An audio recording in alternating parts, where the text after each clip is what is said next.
आइए हम लोग जो है आज हिंदी पढ़ेंगे। हम लोग की जो वीडियो थी कौन सी, इंग्लिश की, वो कैब की, उसको हम लोग अल्टरनेट पढ़ना था, तो आपको वो वीडियो कल मिलेगी। लेकिन उससे पहले हम लोग जो है इंटरमीडिएट में सबसे ज्यादा, इंटरमीडिएट और हाई स्कूल में सबसे ज्यादा पूछे जाने वाला, मतलब जो फिक्स होता है क्वेश्चन, एक ऐसा जो हर बार आता ही आता फिक्स, वो भी 6 मार्क्स में, उसको आज हम लोग कंप्लीट करेंगे। कुल मिला के आज हम लोग रस छंद अलंकार किस तरीके से एग्जाम में करना है, सर कौन कौन सी ट्रिक्स लिखा है, कौन कौन सी ट्रिक है आखिरकार जो हमको परिभाषाएं याद करा देंगी, वो भी ट्रिक आपके सामने लाई जाएगी, प्रस्तुत की जाएगी। उसके बाद अलंकार, सर जी बहुत बड़ा कंफ्यूजन होता है, मुझे होता था, मैं जानता हूँ आपको भी होता होगा, क्या कि सर जी मुझे इतना तो याद है कि तुलना की जाती, संभावना प्रकट की जाती है और भेद रहित आरोप किया जाता है। लेकिन हम कंफ्यूज हो जाते थे कि उत्प्रेक्षा में भेद रहित आरोप होता है कि उत्प्रेक्षा में संभावना प्रकट होती है। उससे अब घबराना नहीं है क्योंकि बहुत गजब गजब ट्रिकें लेके आए। और सर छंद, ऐसे कौन कौन से छंद हम लोग पढ़ेंगे कि हमारे एग्जाम में वो फंसेगा ही फंसेगा।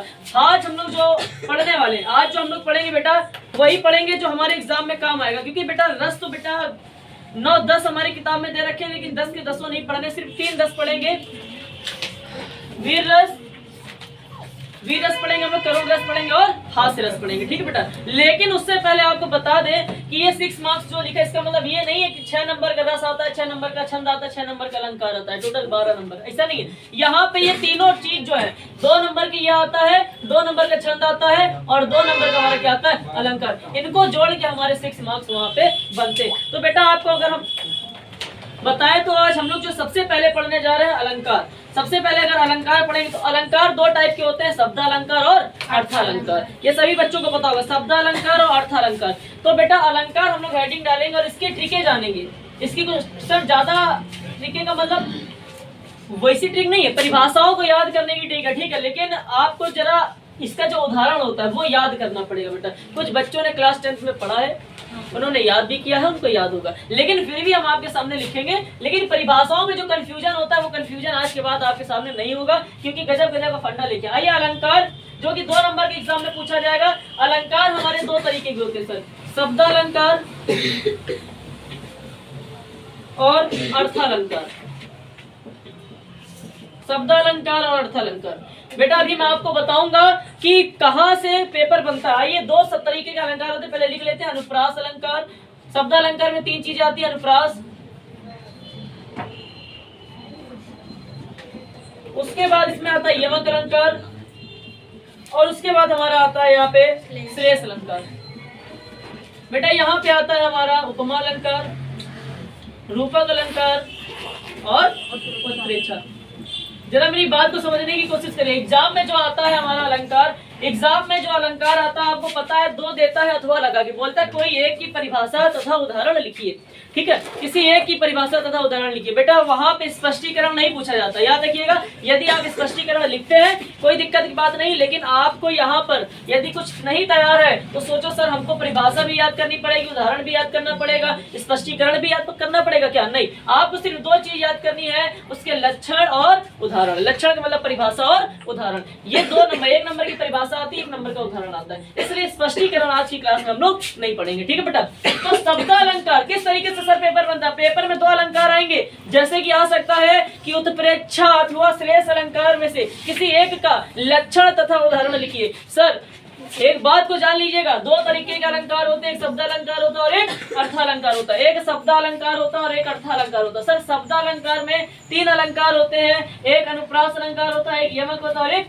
श्लेष। उसी तरीके से अर्थालंकार में भी 3 अलंकार होते हैं, एक उपमा होता है, एक रूपक होता है और एक उत्प्रेक्षा। सर पेपर कहाँ से बनता है बेटा, 2 आएंगे, कोई एक करना होगा, याद रखिएगा। पहला जो आएगा वो इन तीनों में से सेलेक्ट किया जाता है, मतलब हो सकता है इस तरीके से आ जाए यमक, उसके बाद लिखा होगा अथवा। कुल मिला के कहने का अर्थ यहाँ पे ये है कि अथवा जो 2 आते हैं वो दोनों एक ही से नहीं आ सकते।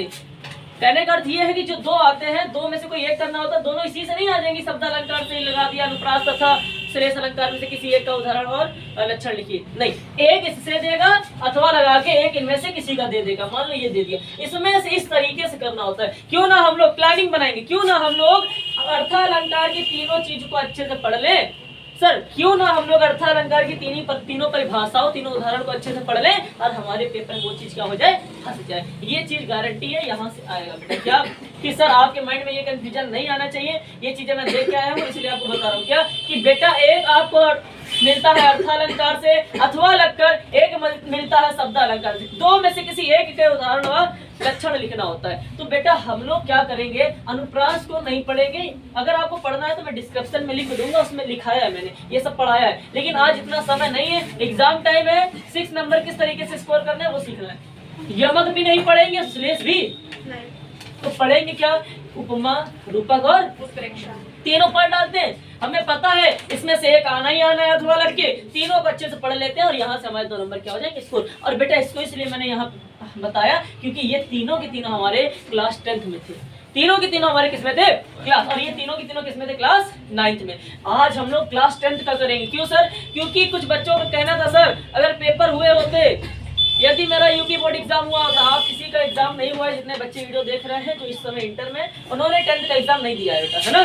तो कुछ बच्चों से हमने कहा कि बेटा आपने एग्जाम नहीं दिया, आपके परसेंटेज इतने ही है। कहता सर अगर हम पेपर दिए होते तो हमारे परसेंटेज 95 होते। तो अब समय है आपको ये कर दिखाने का। क्या, यदि आपको लगता था कि हमने तैयारी की थी, अलंकार, रस, छंद याद किया था, यही सेम टू सेम इंटर में भी पूछा जाता है, तो हम चाहेंगे कि बेटा आप इस परफॉर्मेंस को वहां पे बिखरो जाके, तो बेटा तीनों याद करने पड़ेंगे। तो हम लोग क्या पढ़ेंगे, खाली अर्थालंकार की जितना बोलना उतना ही करना, ये सब ना याद करना, इसके तीनों याद कर लो। यदि आपको ये याद है तो बहुत अच्छी बात है, नहीं याद है तो ये 3 आज बताऊंगा, इसकी कहानी समझाऊंगा, डिफिनेशन बनाने की ट्रिक बताने जा रहा हूँ। ये तीनों की डिफिनेशन क्या होती है आइए देखते हैं।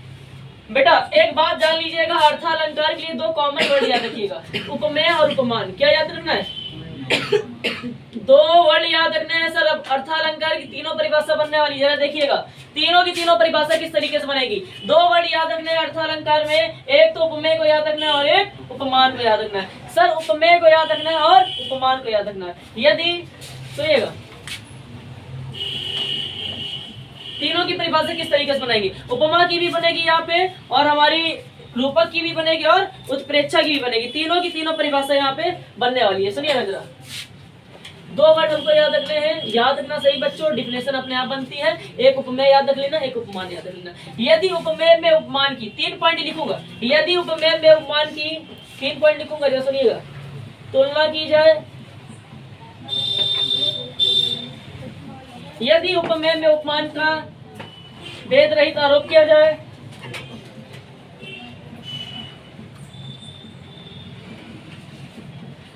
देखिए तीनों परिभाषा किस तरीके से खत्म हो गई। और यदि उपमेय में उपमान का संभावना प्रकट की जाए, क्या प्रकट किया जाए भाई, संभावना प्रकट की जाए। सर क्या क्या होता है सुनिएगा जरा बेटा। एक मैंने पॉइंट कहा, डिफिनेशन को रटना नहीं है, माइंड में बैठाना है। सर का डायग्राम, ये डायग्राम रट के जाना है, रटना भी नहीं है। एक बार स्कैन करो, फोटोकॉपी हो जाएगी माइंड में। क्या सर आपने कहा था अर्थालंकार में 3 तरीके के अलंकार होते हैं, उपमा, रूपक और उत्प्रेक्षा। इसके लिए मैंने 2 कॉमन वर्ड याद रखे, उपमेय और उपमान। ये चीज याद रख लेना, उपमेय और उपमान 2 कॉमन वर्ड, डिफिनेशन अपने आप बनेगी। पहले की डिफिनेशन सुनिएगा कैसे बनाते हैं। यदि, हमेशा यदि लगाना है, यदि उपमेय में उपमान की, यदि उपमेय में उपमान की, यदि उपमेय में उपमान की क्या प्रकट की जाए, तुलना। यदि उपमेय में उपमान की तुलना की जाए, बेटा अलंकार कौन सा होगा, उपमान। सुनिएगा डिफिनेशन अपने आप बन जाएगी, रटना नहीं है आपको आज के बाद, सिर्फ ये फंडा याद रखना सर। 3 चीज याद रखनी, उपमेय, उपमान, तुलना, संभावना और भेद रहित आरोप। समझिएगा कैसे डिफिनेशन बनेगी, तीनों की तीनों। मैं डिफिनेशन नहीं लिखाऊंगा, आप खुद लिखेंगे भी। यदि उपमेय में उपमान की तुलना की जाए तो वहां उपमा अलंकार होता है। कौन सा अलंकार होता है, उपमा। दूसरा पॉइंट, यदि उपमेय में उपमान का, यदि उपमेय में उपमान का भेद रहित आरोप किया जाए तो वहां कौन सा अलंकार होता है, लेकिन यदि उपमेय में उपमान की संभावना प्रकट की जाए तो वहां कौन सा अलंकार होता है सर, उत्प्रेक्षा अलंकार होता है। क्या आपको परिभाषा याद हो गई? याद हो जानी चाहिए बेटा। इसमें कोई रटना वाला नहीं है, कोई फंडा, कोई भी दिक्कत की बात नहीं होगी। इतनी खतरनाक ट्रिक है आपके सामने, ट्रिक नहीं कहा जा सकता है, निचोड़ है, कुल मिला के परिभाषा होगा। ठीक है, तो निचोड़ क्या था, मैंने कॉमन चीज देखी भाई, तीनों परिभाषाओं में उपमेय उपमान बार बार आ रहा है। ये चीज अलग अलग कर रही थी लोगों को, इन लोगों को, तो मैंने कहा इनको एक साथ लेके बच्चों को फंडा बता देते। फंडा क्या है कि यदि, फिर से सुनिएगा, यदि उपमेय में उपमान की तुलना की जाती है सर, पहला अलंकार होता है मतलब उपमा। फिर उपमेय में उपमान का भेद रहित आरोप किया जाता है सर, वो रूपक होता है। और उपमेय में उपमान का संभावना प्रकट की जाती है, तो बेटा कौन सा अलंकार होता है? उत्प्रेक्षा अलंकार होता है। क्या आपको ये डिफिनेशन याद हो गई है?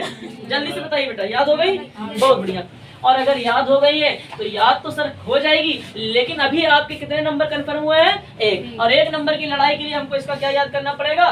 उदाहरण। सर इसके अलावा आप ज्यादा कुछ मत लिखिएगा, वहां पे सिर्फ 2 चीजें पूछी जाती है पेपर में। कुछ बच्चे एक्स्ट्रा चीजें लिख के आते हैं, एग्जामिनर कट नहीं करता है, खुश और हो जाता है, लेकिन आपको ज्यादा उसको खुश नहीं करना है, क्योंकि आपने इतने अच्छे अच्छे फंडे बताए हैं, आप खुद ही उसको खुश कर देंगे। इसमें समय बर्बाद नहीं करना है। पर बहुत बच्चे स्पष्टीकरण भी लिखते हैं, कुछ बच्चे इसका जो है उसका वाचक शब्द होता है, साधारण धर्म होता है, उपमेय होता है और उपमान होता है उदाहरण के अंतर्गत, वो भी लिखते हैं। नहीं, हमको खाली बेटा परिभाषा लिखनी 1 नंबर, उदाहरण लिखना और 1 नंबर। तो सर जी आपने तीनों डिफिनेशन याद करा दी, तीनों के उदाहरण भी बता दो। इतने से डायग्राम में तीनों परिभाषा और तीनों के तीनों उदाहरण क्या होने वाले? समाप्त होने वाले। आइए यहाँ पे हम लोग लाइन खींचेंगे और इसका उदाहरण लिख देंगे। क्या? यदि उपमेय में उपमान की तुलना की जाती है, वहां उपमा अलंकार होता है। सर यहाँ पे उदाहरण एक है हरिपद कोमल।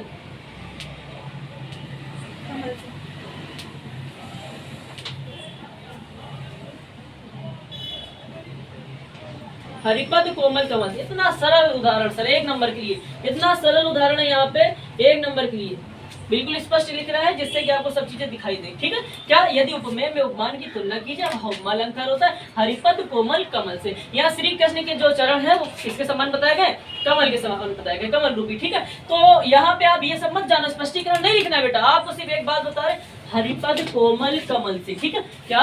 जहाँ पे उपमेय में उपमान की तुलना की जाती है, वहाँ उपमा होता है, उदाहरण है हरिपद कोमल कमल से।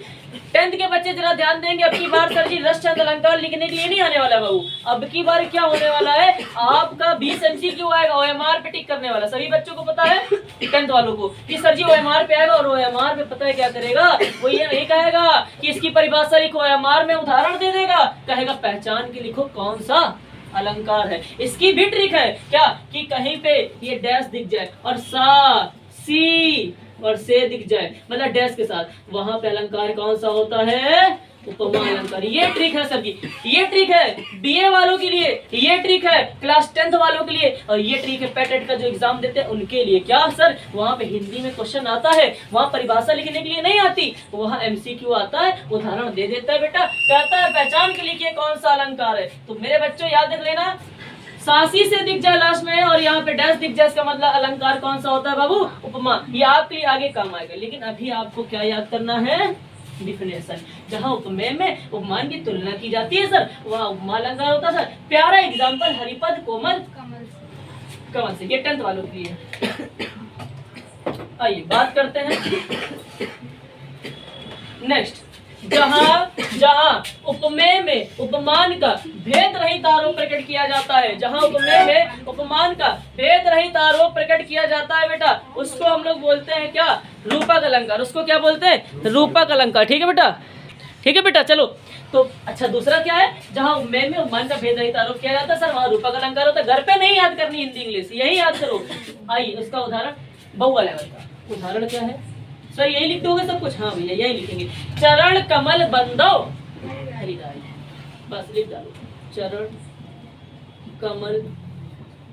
सर इतना प्यारा प्यारा बहुआ लेवल का एग्जांपल दे रहा। हाँ बेटा, बहुआ इसलिए दे रहे हैं क्योंकि तुम लोग जो है ज्यादा पढ़ते नहीं हो, इसलिए छोटा छोटा पढ़ लो। ठीक है, चरण कमल बंदो हरि। हाँ देखो, वेरी गुड, ये इसका उदाहरण हो गया सर। आइए हम लोग जो है उत्प्रेक्षा अलंकार का भी उदाहरण यहाँ पे प्रकट करेंगे। ठीक है, सही बच्चे लिखना जिला फटाक से इसको परिभाषा के साथ। चलिए भैया देखिए, यहाँ पे अब तीसरी परिभाषा, थोड़ा सा समय बेटा।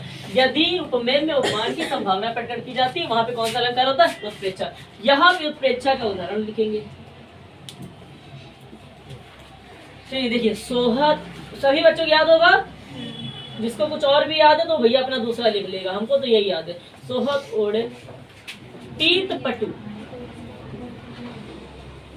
श्याम सलोने गात,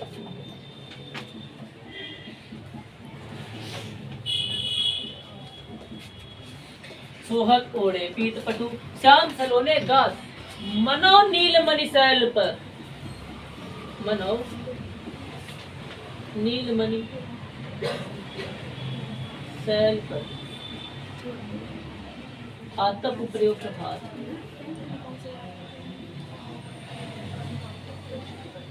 आतप प्रयोग प्रभात। ये बेटा हमारा यहाँ पे इसका उदाहरण है। सभी बच्चों ने लिख लिया? जल्दी से लिख डालो।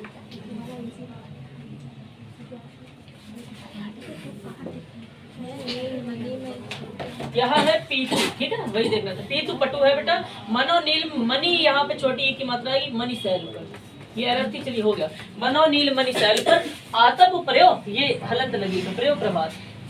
तो बेटा तीनों अलंकार तुम्हें याद हो गए और 2 नंबर आपके यहीं से क्या हो गए, ठीक है बेटा। अब जो है हम लोग आएंगे किस पे, छंद पे आ जाए।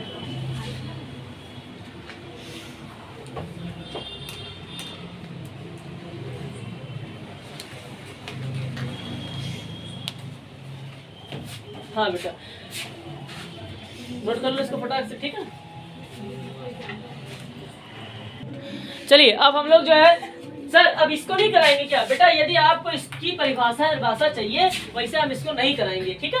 इसकी परिभाषा चाहिए डिस्क्रिप्शन में, मैं अभी जब वीडियो इसको अपलोड करूंगा उसके डिस्क्रिप्शन में लिंक डाल दूंगा, उसको जाके देख लीजिएगा, ठीक है। ये मैं पढ़ा चुका हूँ बहुत पहले ही। आइए बात करते हैं अब अपने छंद पे। किस पे बात करेंगे, छंद पे। सर छंद भी ट्रिकों के साथ याद करा तो please sir, please please please बेटा प्लीज मत करो, ठीक है। आपको जो है अभी हम यहीं पे तैयार करा दे रहे हैं, लेकिन बेटा एक बात याद रख लेना, छंद के जो उदाहरण है जिन बच्चों ने 10th में नहीं पढ़ा है वो अब जाके लिख के याद करेंगे, क्योंकि छंद में जो है हम लोगों को मात्राएं लगानी होती है। क्या लगानी होती है? अगर बेटा तुमने इसमें नहीं कर पाए ढंग से तो जो है गुज जाओगे, मात्रा नहीं लगा पाओगे, इसलिए स्पष्ट रूप से उदाहरण लिखना होता है। आइए बेटा हम लोग छंद में क्या क्या पढ़ेंगे। सर छंद भी बहुत तरीके के होते हैं, लेकिन हम लोग खाली पढ़ेंगे चौपाई, दोहा और चौपाई, दोहा, सोलठा। सर कुंडलियां भी पढ़ा दो प्लीज। नहीं मैं वही पढ़ाऊंगा जो पेपर में आने वाला है। तो 3 चीज पढ़ाएंगे, चौपाई, दोहा और सोलठा। 2 नंबर की क्लास यहाँ पे फिर कंफर्म होने जा रही है। बहुत सरल सर, परिभाषा बना दो। हाँ बेटा बन गई, तीनों की परिभाषा। चौपाई यहाँ पे हेडिंग मारेंगे और उसके बाद यहाँ पे बेटा जो है इधर जगह है, यहाँ दोहा लिख देंगे और सर यहाँ पे हम लिख देंगे सोलठा। देखना परिभाषा बन जाएगी। हाँ देखिएगा, चौपाई का जरा फंडा समझिए। आपको पता है पहले लिखना होता है ये सममात्रिक छंद है कि अर्ध सममात्रिक छंद, नहीं बाबू निखिल? तो इसको किस तरीके से लिखेंगे बेटा, इतना याद रख लेना। सर जी ने बताया था चौपाई, दोहा, सोलठा। चौपाई एक ऐसा छंद होता है जो हमारा कौन सा छंद होता है, सममात्रिक छंद। अभी एक एक लाइन की परिभाषा बन जाएगी, सुनिएगा जरा। ये सममात्रिक छंद दोनों के दोनों। सर ये कौन से छंद होते हैं, अर्ध सममात्रिक छंद, अर्ध सममात्रिक छंद। और ये कौन से छंद है, अर्ध सम। सम एक ही होगा बिट्टी, खाली चौपाई, ठीक है। और दोनों के दोनों कौन से होंगे, अर्ध सममात्रिक छंद है, ठीक है बाबू, अर्ध सममात्रिक छंद। सर उसके बाद अब हम लोग बात करेंगे बेटा चरण की। तो बेटा आपको बता दें तीनों में कॉमन चरण है, मतलब 4 चरण होते हैं। किसमें? तीनों में कॉमन चीजें हैं। 4 चरण इसमें भी होते हैं, 4 चरण इसमें भी होते हैं और 4 चरण इसमें भी होते हैं। चरण लिखने जा रहे थे, 4 चरण। उसके बाद सर क्या बताओगे? उसके बाद हम बताएंगे कि प्रत्येक में कितनी मात्रा है। इसके प्रत्येक, देखो 4 चरण होते हैं, इसके प्रत्येक चरण में बेटा सुनिएगा, इसके प्रत्येक चरण में, हर एक चरण में 16 मात्राएं होती है। क्या? इसके प्रत्येक चरण में 16 मात्राएं होती है बेटा। इसमें क्या होता है, इसके पहले और तीसरे में, पहले तीसरे में भैया कितनी होती है, 13 होती क्या? और दूसरे और चौथे में दूसरे व चौथे चरण में बेटा कितनी कितनी मात्रा होती है? 11। इसका सेम उल्टा होता है सोल्ठा। दोहा का उल्टा क्या होता है? सोल्ठा। मतलब इसमें भी 4 चरण होते हैं, लेकिन यहाँ पे लिख देना यह दोहे का उल्टा होता है, ये दोहे का उल्टा होता है। ठीक है, उसके बाद बेटा उल्टा होता है, इसका मतलब मात्राएं भी उल्टी हो जाएंगी। बेटा कैसे कि यहाँ पहले और तीसरे में 13 थी, यहाँ पहले और तीसरे में कितनी कितनी हो जाएंगी? 11। और दूसरे तथा चौथे में 13। हाँ बेटा ठीक है, 13 मात्राएं। सर प्लीज, अरे बेटा यार प्लीज ना किया करो है सर, प्लीज डिफिनेशन आपने ये सब लिख तो दिया, थ्योरी डिफिनेशन बना के दिखा दो प्लीज सर जी। हमने कहा बेटा आ जाओ। ठीक है, हमने कहा चौपाई की जब कभी डिफिनेशन पूछे 1 नंबर में, आप क्या लिखोगे कि चौपाई डिफिनेशन, चौपाई एक सममात्रिक छंद है, इसमें 4 चरण होते हैं, इसके प्रत्येक चरण में 16 मात्राएं होती है तथा इसके अंत में जगड़ तगड़ प्रयोग होता है। सर जगड़ तगड़ क्या होता है वो भी बताऊंगा, लेकिन उसके पहले लिखो इसके अंत में।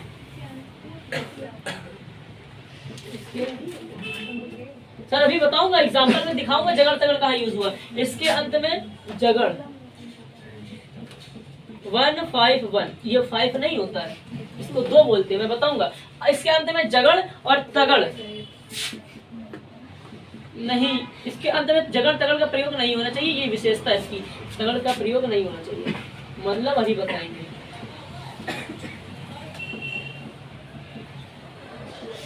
तो जी समझ नहीं आ रहा, प्लीज बेटा बताएंगे, सबर करो, पहले इसको समझो। अंत में जगड़ तगड़ का प्रयोग नहीं होना चाहिए, अगर हो रहा है इसका मतलब आपने उदाहरण में कहीं ना कहीं मात्राओं की गलती की। जगड़ तगड़ का मतलब होता है अंत का जो वर्ड है उसमें ये मात्रा नहीं लगी होनी चाहिए और ये मात्रा नहीं लगी होनी चाहिए। ठीक है, 121 221। आइए सर डिफिनेशन में आते हैं। पहली डिफिनेशन बनेगी क्या? चौपाई एक सममात्रिक छंद है, इसमें 4 चरण होते हैं, इसके प्रत्येक चरण में 16 मात्राएं होती है, इसके अंत में जगड़ व तगड़ का प्रयोग नहीं होना चाहिए। जगड़ व तगड़ का प्रयोग, चौपाई खत्म। दोहा, दोहा एक अर्ध सममात्रिक छंद है, इसमें 4 चरण होते हैं, इसके पहले तथा तीसरे चरण में 13 मात्राएं, दूसरे तथा चौथे चरण में 11 मात्राएं होती है। इसकी परिभाषा खत्म। बेटा दोहा और सोल्ठा सेम है, थोड़ा सा डिफरेंस है। थोड़ा सा क्या डिफरेंस है? ये भी अर्ध सममात्रिक है और ये भी। माइंड में बैठाना होगा, दोहा सोल्ठा सबने कहा था अर्ध होते हैं, ठीक है ठीक है। उसके बाद इसमें भी 4 है। अच्छा, ये यहाँ पे पहले और तीसरे में 13 होती थी, यहाँ पहले और तीसरे में 11 होती है और दूसरे और चौथे में 13। लेकिन ये दोहे का उल्टा होता है। क्या परिभाषा आप लोग बना लोगे कि बेटा बना के लिख के दिखाएं? हाँ, क्या सोल्ठा? बेटा सोल्ठा एक अर्ध सममात्रिक छंद है, इसमें 4 चरण होते हैं, यह दोहे का उल्टा होता है। इसके पहले तथा तीसरे चरण में 11 मात्रा, 11 ठीक है, 11 मात्रा और दूसरे तथा चौथे में 13 मात्राएं होती है। बेटा ये हमने टेबल इस तरीके से बना दिया निचोड़। अब आप इसकी डिफिनेशन लिख लोगे। आइए हम लोग उदाहरण पे बात करते हैं, ठीक है, और इसमें मात्राएं किस तरीके से लगाई जाती है उसकी बात करेंगे। इसको रफ कर दें। अच्छा लिख लो फटाक से बेटा। आइए जो हम लोग इसके क्या करते हैं, अब उदाहरण लिखेंगे। एक मात्राएं भी लगा के बताऊंगा आपको, ठीक है, मात्रा भी लगा के बताएंगे आपको सभी को। तो हम लोग जो है इसके उदाहरण लिख लेंगे फटाक से, ठीक है। चलिए भाई देखिए, आइए देखते हैं हम लोग जो है मात्रा है। सर ये आपके सामने 2 की एग्जाम्पल लिखे, अभी एक लिख दूंगा, जगह कम थी। सर लिखना तो बड़ा आसान होता है, एग्जाम्पल बेटा याद रख लेना, लिख के हम लोगों को प्रैक्टिस करनी पड़ेगी। सर इसकी कोनो ट्रिक है क्या? नहीं बाबू उसकी ट्रिक नहीं, इसको याद करना पड़ेगा आपको। बेटा मात्राओं का थोड़ा सा नॉलेज दे दे। ये जो है ये और ये गुरु है, क्या है? इसको 2 बोलते हैं, क्या बोलते हैं? इसको 1 मात्रा। ये ऐसा नहीं है, ये 5 पढ़ता बच्चा, कहीं एस पढ़ लेता है, कहीं उसका नाम पढ़ लेगा इससे।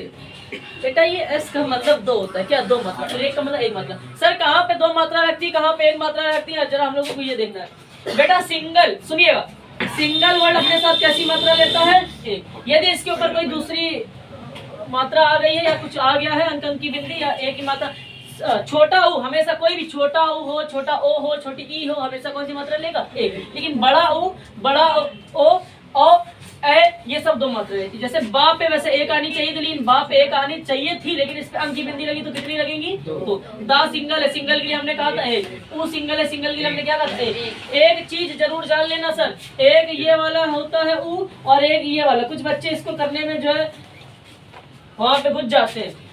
यहाँ पे जो गुरु लिखा जाता है, गुरु इस कदर लिखा जाता है। बेटा ये जो होता है छोटा ऊ होता है और इसमें 1 मात्रा लगती है, इसमें कितनी मात्रा लगती है? 2। तो बेटा यहाँ पे जो ऊ यूज किया गया है, ये जो मुंह इसका बंद कर दोगे तो ये बड़ी हो जाएगी। ये देखो मुंह खुला हुआ है इसका, तो ये छोटा है। तो छोटे के लिए एक तो देखो गा में हमने क्या गा के लिए 1 आएगी और छोटा ऊ की मात्रा लगी होगी तो उसकी कोई मात्रा नहीं मानी जाती, मतलब टोटल 1 लिखा जाता है। ठीक है, लेकिन अगर ऐसे होता तो यहाँ पे क्या लिखते? 1 गा की और 1 बड़ी होगी तो टोटल 2। लेकिन नहीं बेटा, अगर छोटी मात्रा लगी तो उसको ऐड नहीं किया जाता। ठीक है, उसको 1 करेंगे। यहाँ देखो हमने कहा इसको अगर यहाँ पे ये जो है अगर इसको बंद कर देंगे तो ये बड़ा ऊ बन जाएगा, यहाँ 2 आएगी, लेकिन ये खुला है वहाँ पे गुरु उस तरीके से लिखा जाता है। ठीक है, तो उसमें 1 आएगी। ठीक है, पा और दा 1 पा, और देखो दा में छोटी ऊ की मात्रा है। ठीक है, तो 1 लेंगे, माँ सिंगल है 1 लेंगे, पा सिंगल 1 लेंगे, रा की 1 मात्रा और 1 बड़े आ की मात्रा तो 2 हो गई, गा 1 हो गया 1 और 1 बड़ी आ की मात्रा 2। गिन डालो जरा, प्रत्येक चरण में 16 मात्राएं होनी चाहिए। 4 चरण होने चाहिए, पहला चरण, दूसरा चरण, तीसरा चरण, चौथा चरण। मात्रा गिनो, 1 2 2 4 2 6 2 8 3 11 11 5 16 हो गई। ठीक है, उसी तरीके से इसके चरण में भी 16 होनी चाहिए। हमने कहा था अंत में जगड़ तगड़ का प्रयोग नहीं होना चाहिए। यहाँ पे आप देख सकते हो जगड़ तगड़ का प्रयोग नहीं हो रहा, मतलब इस तरीके से नहीं मात्रा आनी चाहिए थी। क्या इस तरीके की कोई मात्रा आई है? नहीं। तो अंत में ये चीज नहीं आनी चाहिए। अगर ये चीज आ रही इसका मतलब यहाँ पे कहीं तुमने कुछ गलत लिखा है। देख लेना, जितना लिखूंगा 121 और 221 मात्रा नहीं बनेगी। सा में छोटी की मात्रा 1, रा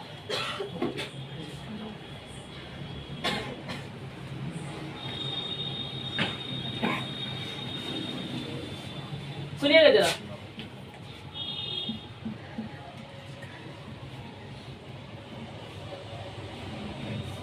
ठीक है। यहाँ पे बेटा जो है रू जो समझिएगा, ये रा को इस तरीके से बनाना है, बड़ा बंद नहीं करना इस तरह। ठीक है, सुरची इस तरीके से लिखा जाएगा, सुरुचि नहीं होता, सुरची। 1 और 1 2 और 1 छोटी की मात्रा देखो 1 लेगा, 1 और 1 2 और 1 3 और छोटी की मात्रा 1 लेगा। ये कितना लेगा? 2, क्योंकि 1 वाह और 1 बड़े बड़े आ की मात्रा 2। 1 single single single single single, छोटी की मात्रा तो 1 लेगा, डबल डबल। तो गिन डालो, 3 और 3 और 2 5 5 2 7 3 10 10 16। ठीक है, आइए यहाँ पे आ की एक मात्रा, माँ में छोटी की मात्रा है 1 और या 1 1 1 3, बड़े की मात्रा 2 1 1 1। सर 1 क्यों लगाया? जिस छोटी की मात्रा हमेशा 1 लेती है। 2 तो 3 2 5 5 3 8 8 2 10 11 12 13 14 15 16। यहाँ पे बड़ा हुआ आएगा, यहाँ पे कौन सा हुआ आएगा, इसलिए मैंने यहाँ 2 लिखा है। ठीक है, ये सब चीजें याद रख लेना। गुरु में ये छोटा हूँ, सुरची में छोटा हूँ, चारों में बड़ा हूँ। यहाँ पे गिनो 1 2 3 सिंगल सिंगल सिंगल सिंगल। देखो रा में बड़ा हूँ नहीं है, single single single single double double. गिन डालो 1 2 3 4 5 6 7 8 9 10 11 12 13 14 15 16। ठीक है, तो आप बेटा इतना करने के बाद क्या करेंगे? इज इक्वल टू लिखेंगे 16 प्लस का 16, यहाँ पे भी लिखेंगे इज इक्वल टू 16 प्लस का 16। ठीक है, मात्राएं ब्रैकेट में क्या लिखेंगे इस तरीके से पेपर। अच्छा, ये जो मात्राएं लगाई जाती है बेटा याद रख लेना, हम लोगों को ब्लैक पेन से लगानी है और उदाहरण किस पेन से लिखना होता है? मिट्टी काजल नीले पेन से। ठीक है, इसको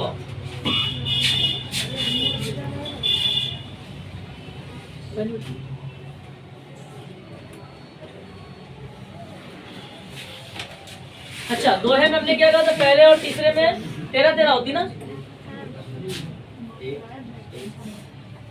चलिए देखिए, माँ और 1 1 2 और 2 4 और 1 5 और 1 6 6 2 8 2 10 11 12। ठीक है, 2 और 2 4, जल्दी जल्दी लगा लो, अब तो लगा लोगे 2। अच्छा ये गा, ये ना सोचना गा में आ की मात्रा लगी 1 1। गिनते चलो बेटी, देखो 2 1 1 बड़ी की मात्रा 2 2, यहाँ पे देखो 1 तो ई बड़ी और 1 इन तो 2 होगा बेटा। नहीं भैया सही है। अच्छा ठीक है ठीक है। 2 और 3 4 5 6 7 8 9 10 11 12 13। ठीक है, 1 1 1 2 1 1 1 1 1 2 2 4 6 7 8 9 10 11। भैया वहाँ 11 होनी चाहिए, आपने वहाँ पे 2 कैसे लगा दी? अच्छा, 1 1 आएगी।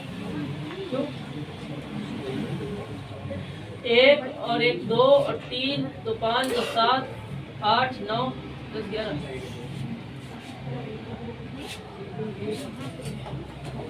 बेटा वही में ये नहीं, ऐसा नहीं है क्या? हाँ ऐसा है। ऐसा है?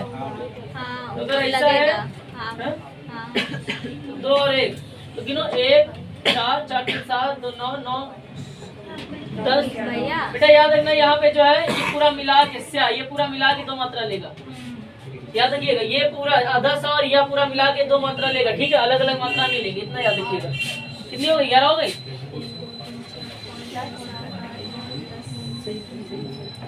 ठीक है, हो गया। तो बेटा याद रख लेना इसमें अच्छा किस तरीके से लिखा जाता है।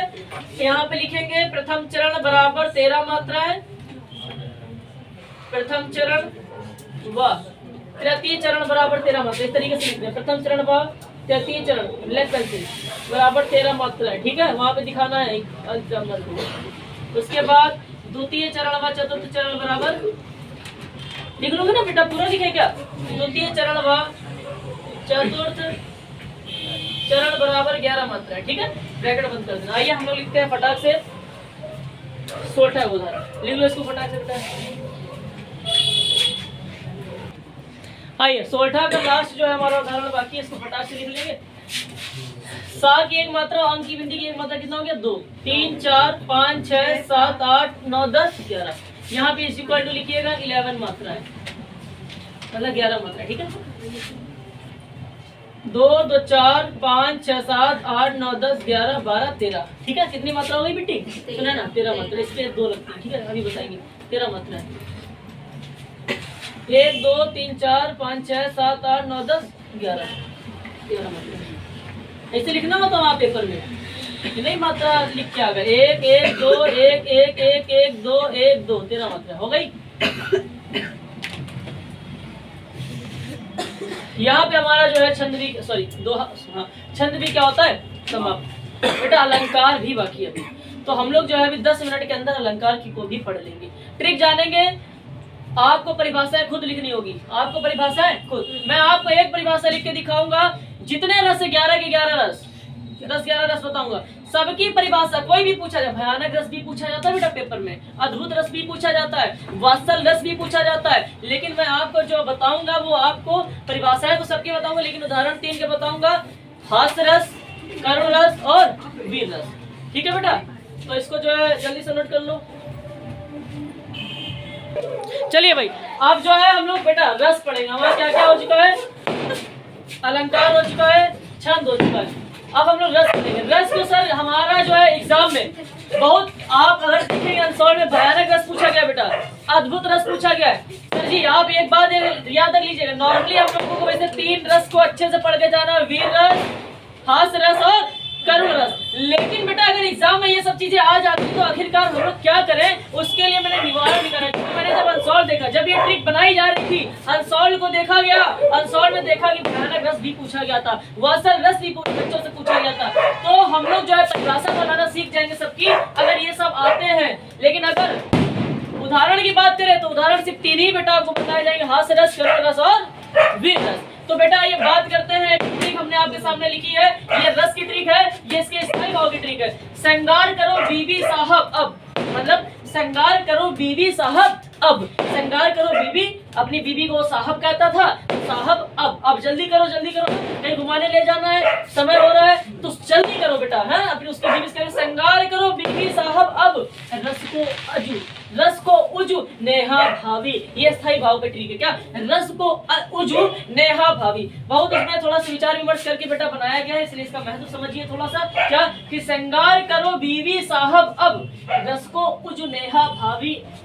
तो बेटा क्या? श्रृंगार का मतलब श्रृंगार रस, करो का मतलब करुण रस, रो का मतलब होता है रौद्र रस, वी का मतलब होता है वीर रस, इस वी का मतलब होता है विभत्स रस, उसका सा का मतलब होता है शांत रस, हा का मतलब होता है हास्य रस, भा का मतलब होता है भयानक रस, आ का मतलब होता है अद्भुत रस, वा का मतलब होता है वात्सल रस। तो बेटा 10 रस याद हो जाएगा मेरी ट्रिक से। क्या कि श्रृंगार करो बीवी साहब अब, श्रृंगार करो बीवी साहब अब। उसके बाद रस को उजनेहा भावी, रस को उजनेहा भावी। भैया इसका हमको स्थायी भाव भी याद करना है बेटा, कुछ नहीं होता है। श्रृंगार का स्थायी भाव रा से रति, सा से यहाँ पे का है शोक, फिर इस को का मतलब है रौद्र का स्थायी भाव क्या होता है क्रोध होता है। सबका स्थायी भाव बेटा एक नंबर आपके स्थायी भाव लिखने की मिलते हैं, पता है सभी को, एक नंबर स्थायी भाव की। तो श्रृंगार रस का क्या होता है रा से रति, सा से का से करुण रस का स्थायी भाव। सा लिखा है तो शोक, को लिखा है तो क्रोध,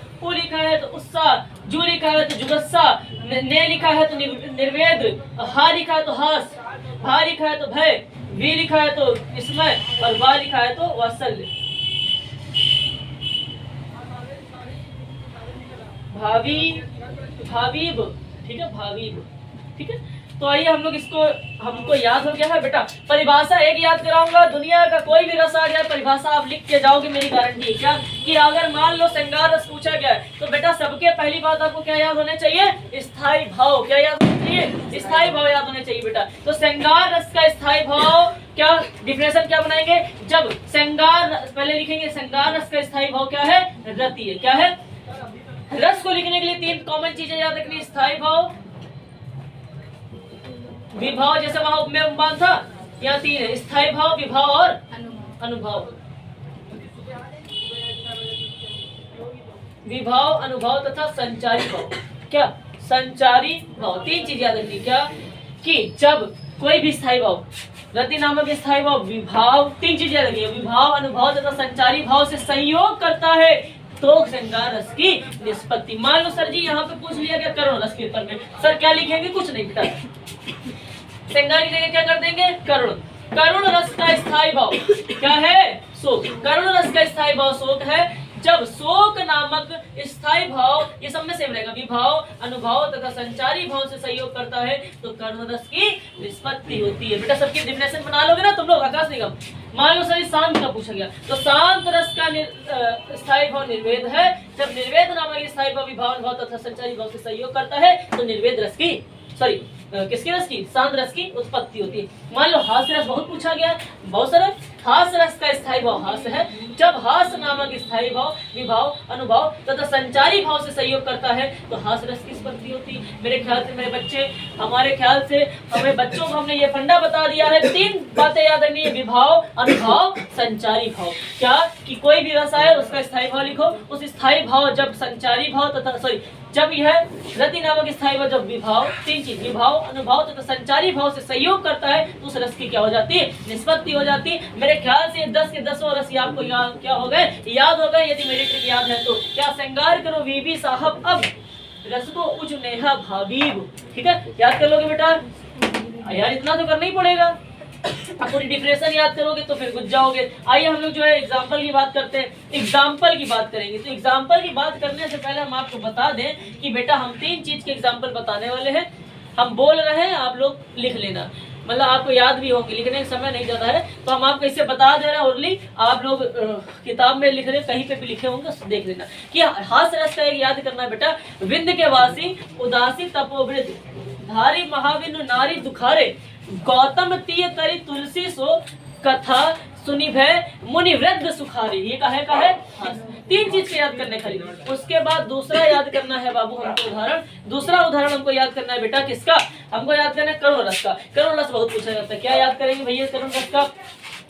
करुण रस का उदाहरण ये है, मणि खोए भुजंग सी जननी, बेटा याद भी है सभी बच्चों को, लिखोगे नहीं समय नहीं। मणि खोए भुजंग सी जननी, पंसा पटक रही थी शीश, अंधी आज बनाकर मुझको किया न्याय तुमने जगदीश। यहाँ पे श्रवण कुमार की जो मृत्यु हुई थी उनकी माता का ये जो विलाप है इसका उत्कृष्ट उदाहरण है। उत्कृष्ट का मतलब होता है इसमें जो कष्ट इनको हुआ तो उन्होंने बताया कि आपने आज मुझे अंधी बनाकर बहुत बड़ा न्याय किया है कि मैं अपने पुत्र को मरा हुआ नहीं देख पा रही हूँ। उसके बाद एक वीर रस आपको याद होना चाहिए, कुछ बच्चे लिख देते हैं वीर रस के कोई उदाहरण बता दो बेटा आकाश निगम। वीर तुम बड़े चलो, हाँ ना याद हो बच्चों वाला जो मैडम आपकी बताती है कि वो दोहा लिख दो वो लिख दो, ठीक है। तो ऐसे ये भी लिख देना कि बुंदेलहर बोलो कि मुख हमने सुनी कहानी थी, खूब लड़ी मर्दानी वो तो झांसी वाली रानी थी। तो बेटा तीन रस के उदाहरण, 3-10 के उदाहरण लिख के आने हैं क्या कि सर गारंटी दे रहा हूँ इन 3 में से एक ना एक तो आएगा, क्योंकि 2 आते को एक करना होता। मान लीजिए भैया कठिन वाले से एक दे देगा, एक तो सरल देगा ही देगा। याद रख लीजिएगा, श्रृंगार, वीर, तरुण, खास, इसमें से एक आना ही आना है। तो मैंने तो 3 याद करा, सर फंसेगा गारंटी है ना। 99.9% प्रोबेबिलिटी आने की। कभी कदार खेल हो सकता है, नहीं होगा लेकिन आपके साथ, ठीक है। आप यूपी 78 के स्टूडेंट हो तो मेरी बात हो गई है। तो ये सब दिक्कत, ठीक है। तो मेरे ख्याल से बच्चे श्रृंगार करोगे बीबी साहब, अब रस को अजु उजु नेहा भाभी याद कर लोगे सबके ये, और इसकी परिभाषा है। हमारा आज का क्लास यहाँ खत्म होता है। ये आपको जो ट्रिक थी ये अब नई बनाई गई थी, इसलिए मैंने कहा आज की क्लास थोड़ी सी लास्ट इंटरेस्टिंग हो रही थी। इसके डिस्क्रिप्शन में एक वीडियो डाली जाएगी जिसके अंतर्गत शब्द अलंकार के परिभाषा तथा उदाहरण दी गई है, ठीक है। और इस वीडियो को इतना ज्यादा शेयर करना है कि बिल्कुल जो है तबाही मच जाए। क्या बच जाए? आज जो है अभी वीडियो नहीं अपलोड हो पाएगी। वीडियो कब अपलोड होगी? कल, ठीक है। तो कल जब वीडियो अपलोड होगी उसके बाद आपको लिंक भेजेंगे, क्या कर देना, सभी को शेयर करना है। और जिन बच्चों ने चैनल को सब्सक्राइब नहीं किया है, यदि कंटेंट में दम हुआ करे तो सब्सक्राइब कर दिया करो, ना दम हुआ करे तो डिसलाइक कर दिया करो, ठीक है। 2 ही अंगूठे हैं आपके पास, तो एक अंगूठा या तो लाइक करो या दूसरे से लाइक किया करो और दूसरे से डिसलाइक, फिर लाइक करो, ये चलता रहेगा क्रम, ठीक है। चलिए, तो हम लोग जो इससे मतलब नहीं है, 6 नंबर की क्लास यहाँ कवर हो गई। 9 नंबर कल, 6 नंबर आज, 15 नंबर कितने? कल की जो क्लास होगी, इसके बाद की जो क्लास होगी उसमें भी रिकॉर्ड किए जाएंगे शुद्ध वाक्यों को क्या करना, शुद्ध करना है ना। जैसे क्या, बच्चे को काट कर सेब खिलाओ, सेब को काटकर बच्चे को खिलाओ। इस तरीके के सेंटेंस आपके एग्जाम में आते हैं बहुआ लेवल के, तो आप ये कर सकते हो। मिलेंगे हम लोग कल, तब तक के लिए जय हिंद जय भारत।